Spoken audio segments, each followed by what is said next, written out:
what you're doing and listen. This is not a drill. What's the most resilient parasite?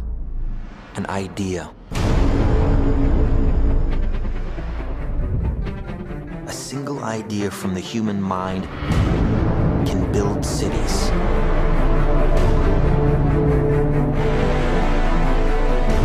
An idea can transform the world and rewrite all the rules. Which is why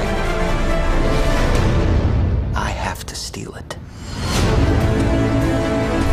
He's hiding something, and we need to find out what that is. We gotta break out of here. Give him the kick!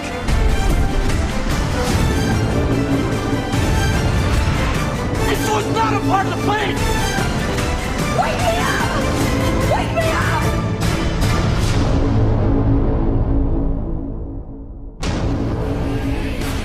I know we have still not shattered that highest and hardest glass ceiling, but someday someone will, and hopefully sooner than we might think.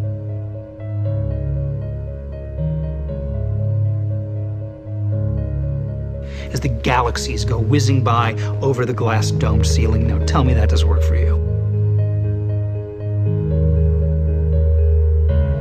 If it's true, does it change how I live my life? This is something that is not an easy answer because of the magnitude of what we're talking about here. How it will change your life, first of all, when you understand it, is dramatic, to say the least. Will it change you from having to go to your job every day and the things that you typically do every day? No.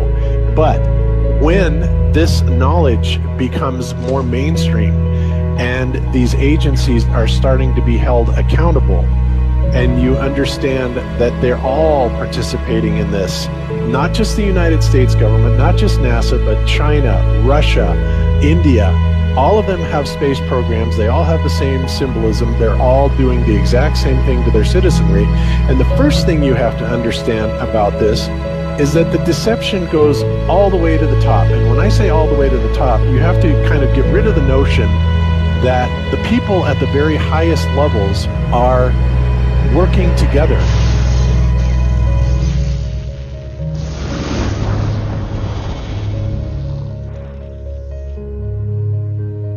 Why would they do this? Why are they trying to hide the fact that we are on an infinite plane or on a flat earth rather than a ball? Well, if you isolate people into the idea that they're on a blue marble that's in the middle of a universe that is really insignificant, and there's thousands or millions and billions of other worlds and possibly other civilizations, that makes most people think that we are insignificant and that we did actually come about as some sort of an accident.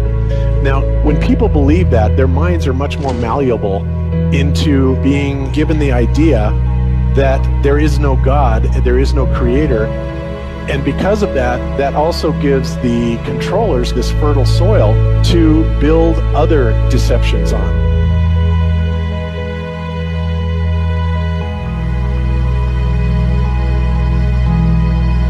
Why do you think that Truman has never come close to discovering the true nature of his world until now? We accept the reality of the world with which we're presented. It's as simple as that. It's about total control, mental, physical, spiritual, every way, shape, and form possible. You have to remember how big of a conspiracy this is. This isn't talking about just the JFK thing, or isn't talking about just 9/11. It's on an umbrella kind of system to where it is the biggest deception that there is. It actually exposes every other deception, and nothing else brings down the power of the elite, because it really exposes education, science, the economy, television, museums, universities. Think of all the things that have been fooled. I feel worse for the people that are out there building satellites, the people that are out there actually working for these space agencies, the people out there teaching in schools as professors, because they would all come to the conclusion eventually, once this gets out, that they've all been contributing to the lie. Why do you believe what you believe? Prove it without using NASA or any other space agency. the government or military of any country in the world. Why would I say that? NASA has been proven to be liars time and time again. I could spend a whole weekend here showing you the lies of NASA. How many of you believe your government is 100% honest and can be trustworthy? And how many of you know the military answers to their government? Okay, so if those three sources are all proven liars, why would you trust them?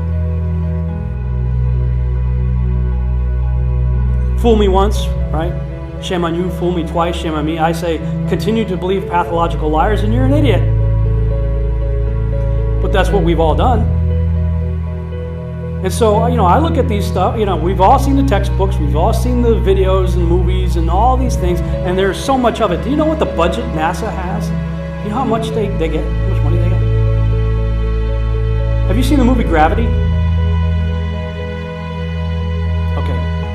That's made for about $100 million, give or take. And if you saw the movie Gravity, that was pretty impressive. I saw it on IMAX, big screen, like, wow. I mean, I felt like I was with Sandra Bullock flying around in space, freaking out myself. Okay, this is what they're able to do with $100 million.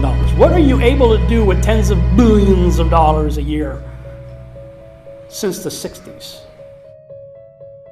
Now, in my opinion, we're being lied to not only about the shape of the Earth, we're being lied to about the very nature of reality itself.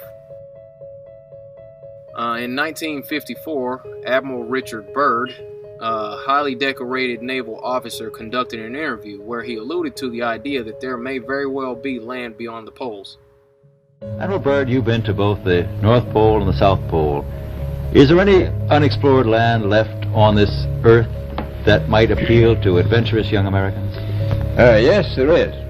But strangely enough, there's left in the world today an area as big as the United States that's never been seen by a human being. And that's beyond the pole on the other side of the South Pole from Middle America. And I think it's quite astonishing that there should be an area as big as that unexplored. That's a tremendous So challenge. there's a lot of adventure left down at the bottom of the world. Admiral, do you hope to see that? We don't know. That's the big problem. We don't know where we are. Okay? That's what we're all trying to figure out here.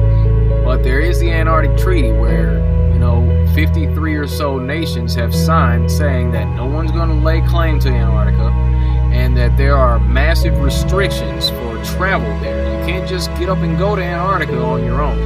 You have to have a tour guide with you, and there are only certain entry points, and there are limits on where you can go search. Personally, I think the unconquered South face is the only one worth scaling. It's a 20,000-foot sheer wall of ice, but that's never stopped me before.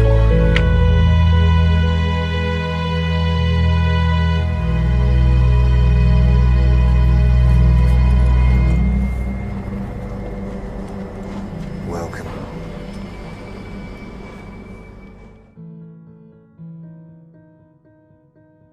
No, I just want to stand on top of the wall and piss off the edge of the world.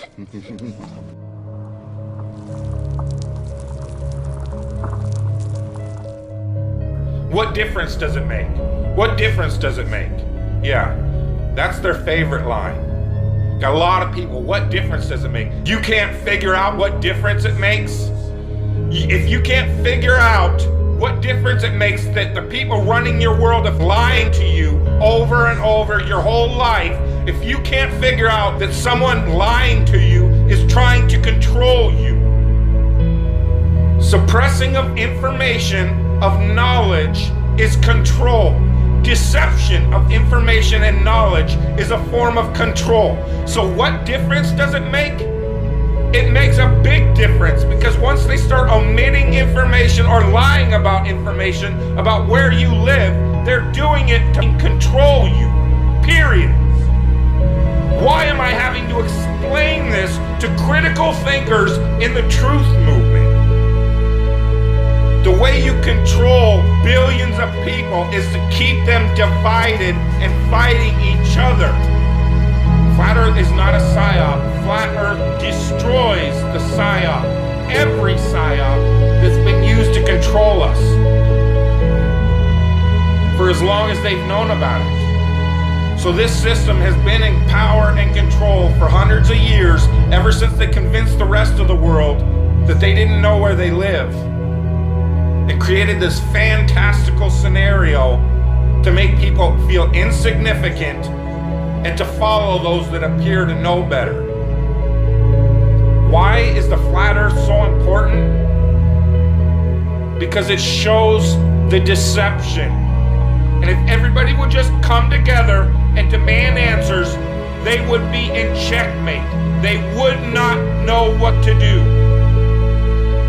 Train up a child in the way that he should go, and when he is old, he will not depart from it. I believe that's why we have so many who are indoctrinated to still believe and fight so hard for the heliocentric model. The reason being is because we've been taught the globe model since before we had the ability to think for ourselves. Think about that. Before you could think for yourself, before you could form rational thought, you've been taught that you live on a spinning ball, although your five senses tell you something totally different.